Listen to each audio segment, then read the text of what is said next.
사도신경으로 신앙 고백 드리겠습니다.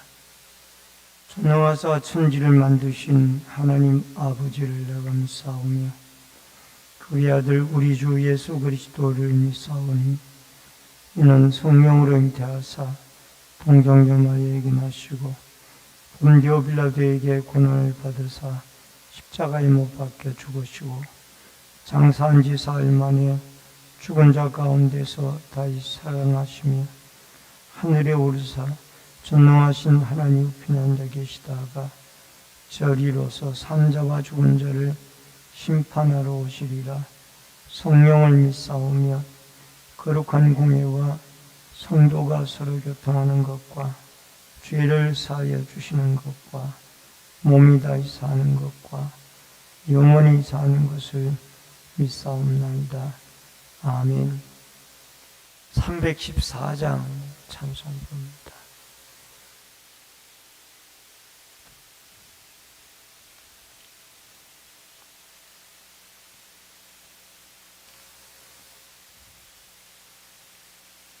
내 구주 예수를 더욱 사랑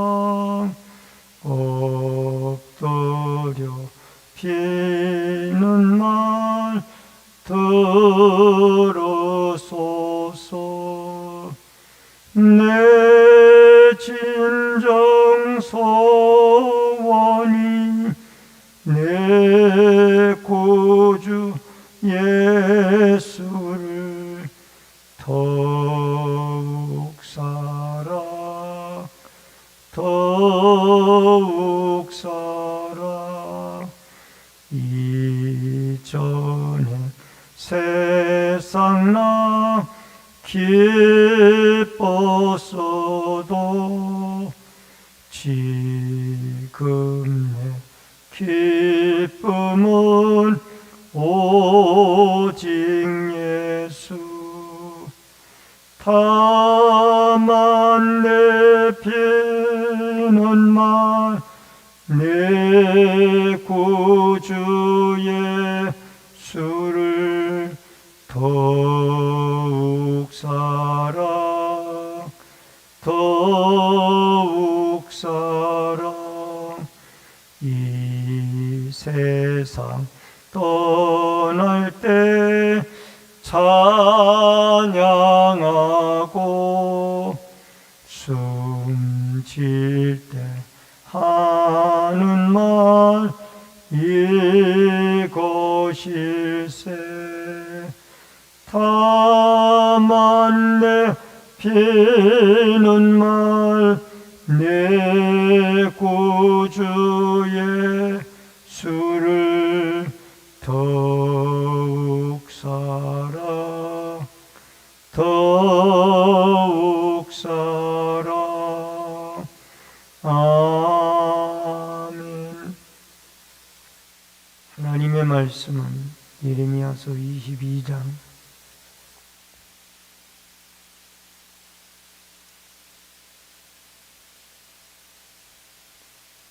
1절로 9절의 말씀입니다.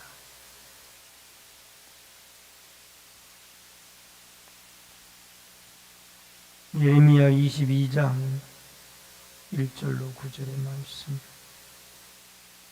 여호와께서 이와 같이 말씀하시되 너는 유다 왕의 집에 내려가서 거기에서 이 말을 선언하여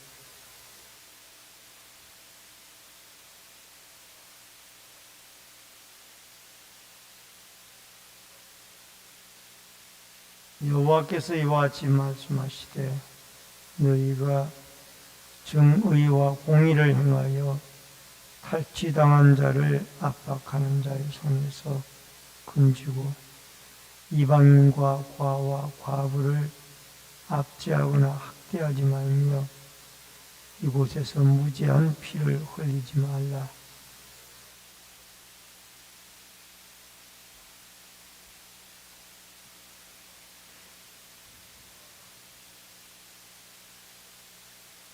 그러나 너희가 이 말을 듣지 아니하면 내가 나를 두고 맹세하노니 이 집이 황폐하리라.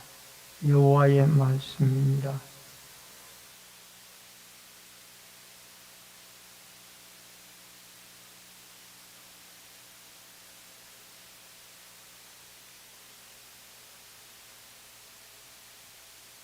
내가 너를 파멸할 자를 준비하리니 그들이 각기 손에 무기를 가지고 내 아름다운 백향목을 찍어 불에 던지리라.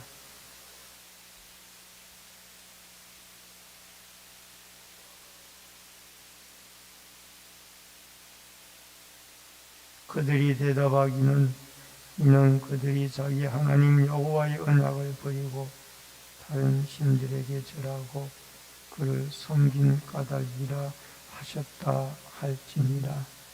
아멘.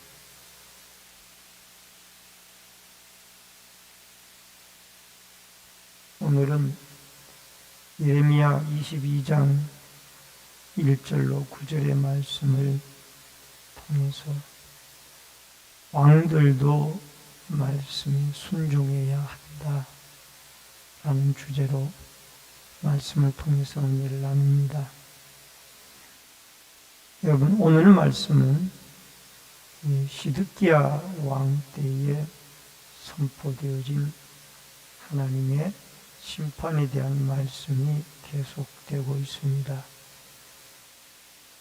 여러분, 이 말씀이 선포되어지는 장소는 바로 왕궁에서 예레미야가 내려가서 하나님의 말씀을 선포하고 있습니다. 1절로 2절의 말씀. 누구에게 대상으로 말씀을 선포해야 되느냐? 왕궁에 내려가서 유다 왕 2절에 보면 유다 왕이 1차적인 대상이고 그 다음에 또 대상이 신하들이고 그 다음에 백성들입니다. 왕과 신하와 백성들이 모두 이 말씀을 듣고 귀를 기울여야 한다는 것입니다. 여러분, 하나님이 왜 이렇게 예레미야를 왕궁까지 보내서 말씀을 선포하고 있느냐? 할 수만 있다면 이들을 다시 돌이켜서 하나님 앞에 돌아오게 하려고 계속해서 하나님은 여러 가지 방법으로 여러 가지 장소에서 외치고 있는 것을 보게 되어집니다. 여러분, 다윗은 만약에 말씀을 듣고 귀를 기울이면은 다윗 왕위의 위를 이어서 계속해서 왕들이 이 궁전과 문을 출입하게 될 것이지만은 만약에 그 말씀을 듣지 아니하게 되어지면은 결국 이 백성들이나 왕조가 끊어지게 되어지고 멸망하게 되어질 것을 말씀을 하고 있습니다. 여러분, 오늘날도 하나님은 선지자나 예수님이나 사도나 많은 하나님의 사람들을 통하여 선포되어지는 말씀, 그 말씀을 우리는 귀담아 듣고 또 왕이든지 신하든지 백성들이든지 듣고 순종하여 그 말씀이 우리에게 순종의 신앙으로 나타나서 우리와 우리의 후손들이 대대로 하나님 앞에 세워지는 아름다운 은혜가 있어져야 될 줄로 믿습니다. 두 번째 선포의 내용입니다. 3절로 5절에 보면은 이 3절에 보니까 3절 말씀이 중요한데 이 정의와 공의를 행하며 정의는 미시파트 이 사법적인 그런 부분을 말씀을 하고 있고 그 다음에 공의는 채테크인데 도덕적, 윤리적 그런 면에서의 의로움을 말씀을 하고 있습니다. 그리고 여기에 이 왕들이 하지 말아야 될 것이 세 가지가 나오는데, 탈취당한 자를 압박하는 일을 하지 말아야 되고, 압박하는 자리에서 건져내야 되고, 그 다음에 약자인 이방인과 고아와 과부를 압제하지 말아야 되고 학대하지 말아야 되며, 또 이곳에서 무지한 자의 시를 억울하게 하지 말아야 된다는 겁니다. 이유 없이 사회적인 약자들을 볼모로 잡고 피를 흘리게 하는 이런 일들을 하지 말아야 됩니다. 이것은 유다 백성들이 사회적으로 실천해야 할 아주 중요한 말씀을 하고 있습니다.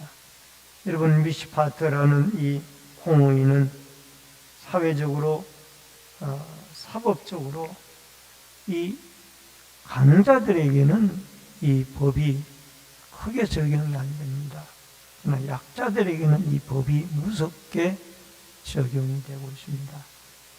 여러분, 오늘날 우리나라에도 보석금 제도가 있어서 많은 경제력을 가진 사람은 돈을 내고 감옥에서 나옵니다. 이게 보석금 제도예요.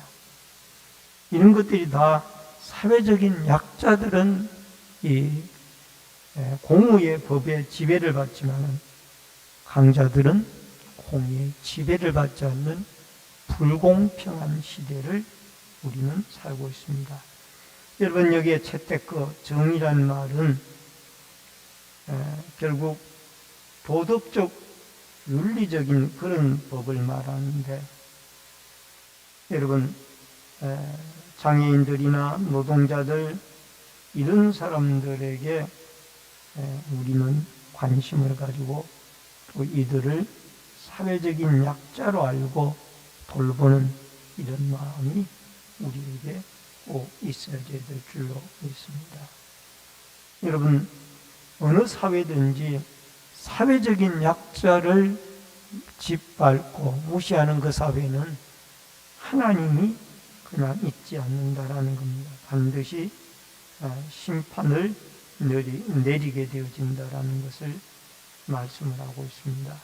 여러분, 유다의 왕들이 하나님의 정의와 공의를 저버리고 오히려 사회적인 약자들을 짓밟고 있었기 때문에 결국은 심판이 그 왕, 신하, 백성들에게 다 임하게 되어진다라는 것을 말씀을 하고 있습니다. 그리고 선포의 내용이 3절로 5절에 나와 있고요. 그 다음에 여기 4절에 보면은 준행하면 다윗의 왕위에 앉을 왕들이 라는 말씀이 나옵니다. 순종하면은 다윗처럼 계속해서 왕들이 왕궁에 존재하게 될 것이라. 그러나 이 말을 듣지 아니하면은 황폐하게 되어지리라. 여러분, 우리의 삶에도 가정 또 공동체가, 사회가 나눔과 구제와 또 섬김으로 가게 되어질 때 바로 하나님이 그것을 돌보시고 우리의 가정이나 사회나 공동체를 축복한다라는 것을 우리는 잊지 말아야 할 것입니다. 심판을 준비하신 하나님이 6절과 7절에 나오는데, 여러분, 여기에 내가 내게 길르앗 같고, 길르앗은 유향이 많이 나오는 지역이었습니다. 그리고 레바논의 머리이어나 레바논은 백향목이 많이 나와서 궁전을 짓는 재료가 이 레바논의 백향목으로 대부분 지어졌던 것입니다. 그런데 이런 모든 것들이 다 불타게 되어지고 무너지게 되어진다라는 것입니다. 위향을 바르는 백성들도 망하게 되고 레바논의 백향목으로 지은 궁전도 불타게 되어질 것이라는 겁니다. 그래서 7절에 보면은 너를 파멸할 자를 준비한다고 그랬는데, 여기 파멸할 자는 바벨론을 말합니다. 근데 그거를 누가 준비해요? 하나님이 바벨론을 일으켜서 유다를 심판하는 도구로 쓰임을 받게 되어진다라는 겁니다. 하나님의 심판을 견딜 사람은 이 세상에 견딜 나라도 없고 견딜 백성도 없고 견딜 사람도 없습니다. 그러므로 우리는 이 세상에 뽑고 심고 거두고 열매 맺게 하는 이 하나님을 우리가 모든 나라들과 왕들과 신하들과 백성들이 잘 섬기는 그런 민족이 되어져야 될 줄로 믿습니다. 마지막 심판을 조롱하는 사람들의 심판의 동기가 8절로 9절에 나오는데, 여러 민족들이 지나가면서 어쩌다가 이 예루살렘 성읍이 이렇게 되어졌느냐라고 조롱을 하게 되어지니까, 여러분 9절에 가서 그게 이유가 나오는데, 그들이 여호와의 언약을 버리고 이들은 하나님의 율법을 받아, 이스라엘 백성들은 하나님의 언약적인 관계에 있었습니다. 그리고 자기들의 신을 버리고 다른 신에게 절을 하고 우상 숭배지요. 그리고 그 우상을 섬긴 까닭에 결국은 유다가 패망을 당하게 되어졌다라는 겁니다. 여러분, 오늘 크게 사회적인 실천사항과 그 다음에 신앙적인 실천사항 두 가지를 크게 하나님은 예레미야를 통하여 왕과 신하들과 백성들에게 또 우리에게 말씀을 하고 있습니다. 오늘도 우리가 하나님을 믿는 믿음으로 올바로 서서 사회적으로 과부나 이방인들이나 또 외국 노동자들이나 이런 약자들을 관심을 가지고 돌보아서 우리가 신앙적으로 하나님을 섬기고 또 우상을 멀리하고, 우리는 예수 그리스도를 믿어 언약의 백성들이 되어졌으니 하나님을 언약을 깨뜨리지 말고 잘 섬기고, 더 나아가 그 믿음으로 사회적으로 연약한 자들을 긍휼히 여기고 그들에게 관심과 사랑을 쏟으며 살아갈 수 있기를 바랍니다. 순종의 중요성은 아무리 강조를 해도 지나치지 않습니다. 여러분, 순종과 불순종이 오늘 우리의 사회에, 이 당시 사회의 패망과 흥황함의 잣대였습니다. 여러분, 하나님의 말씀을 전하는 예레미야를 유다 백성들은 오히려 박해를 하고, 순종하기는커녕 박해를 하고 듣지를 않았습니다. 그러나 그로 인하여 결국은 성읍이 바벨론에 의해서 멸망을 당하고 이방 나라들의 조롱거리가 되어지고 말았습니다. 오늘도 우리가 겉으로는 순종을 하는 것 같지만은 그러나 마음 중심에는 하나님에게 순종하지 아니하는 이 세상을 쫓아가는 삶을 살고 있는 것은 아닌지요. 우리는 하나님 앞에 남방 유다처럼 말씀을 듣고 순종을 하여 멸망을 피하고 하나님 앞에 오히려 축복된 자자손손 하나님을 섬기며 믿음으로 복을 받고 살아가는 은혜와 축복의 역사가 여러분과 저에게 꼭 있어지기를 주의 이름으로 축원합니다. 오늘 하루도 하나님의 말씀에 순종하는 믿음으로 하루를 출발하고 또 마무리할 수 있는 은혜가 있어지기를 바랍니다. 기도하겠습니다. 고마우신 아버지 하나님, 은혜를 감사를 드립니다. 우리는 사회적으로 연약한 자들을 그리스도의 사랑으로 돌보고 섬기게 하여 주시며 신앙적으로 우리의 언약의 주인이고 또 생사화복을 주관하시는 한 나라를 심고 뽑히는 이 모든 것을 주관하시는 여호와 하나님을 올바로 섬기고 순종하여 그 말씀대로 살아가는 믿음의 하루가 되어지도록 도와주시옵소서. 순종하는 자는 하나님 앞에 축복을 받고 순종하지 아니하고 말씀을 듣지 않는 자에게는 멸망의 바벨론이 준비가 되어져 있습니다. 오늘도 우리가 하루를 살아가며 하나님의 말씀에 진심으로 믿음으로 순종할 수 있는 은혜를 우리 성령님이 함께 하셔서 은총을 베풀어 주셔 저희들의 연약함을 아시고 친히 순종하며 살아갈 수 있도록 은혜와 복을 내리워 주옵소서. 이 새벽에도 기도하고 간구하고 부르짖을 때 성령의 충만한 은혜와 기름 부으심의 역사가 함께하여 주옵소서. 예수님의 이름으로 기도하옵나이다. 아멘. 하늘에 계신 우리 아버지여, 이름이 거룩히 여김을 받으시오며 나라 임하옵시며 뜻이 하늘에서 이루어진 것 같이 땅에서도 이루어지이다. 오늘날 우리에게 일용할 양식을 주옵시고 우리가 우리에게 죄 지은 자를 사하여 준 것 같이 우리 죄를 사하여 주옵시고 우리를 시험에 들게 하지 마옵시며 다만 악에서 구하옵소서. 대개 나라와 권세와 영광이 아버지께 영원히 쌓옵나이다. 아멘.